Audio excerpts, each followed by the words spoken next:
السلام علیکم ورحمۃ اللہ وبرکاتہ۔ امید ہے کہ آپ حضرات خیر سے ہوں گے۔ آج میں آپ کے سامنے جمعہ کے بعد کا وظیفہ شیئر کرنے والا ہوں۔ بسم اللہ الرحمن الرحیم۔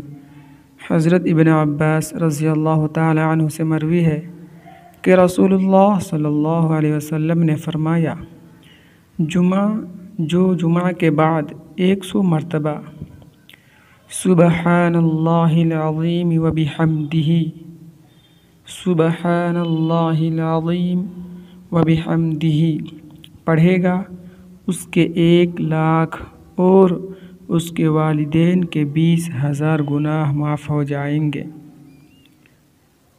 سبحان اللہ العظیم وبحمدہ اس کے پڑھنے سے جمعہ کے بعد جو شخص اس کو پڑھے 100 مرتبہ، اس کے اور اس کے والدین کے جو گناہ ہیں وہ اللہ تعالیٰ معاف فرما دیتے ہیں۔ دوستو، اس کا ذکر کرتے وقت پڑھتے وقت ہمارا دھیان صرف اللہ پر ہونا چاہیے، اللہ کی طرف توجہ ہونا چاہیے، تبھی جا کر ہمارے اس پڑھنے کا فائدہ ہوگا، ورنہ ہم جتنا پڑھتے جائیں گے سب بیکار ہوگا۔ اللہ تعالیٰ سے دعا کریں کہ ہم سب کو اس پر عمل کرنے کی توفیق عطا فرمائے اور نیک عمل کرنے کی توفیق عطا فرمائے۔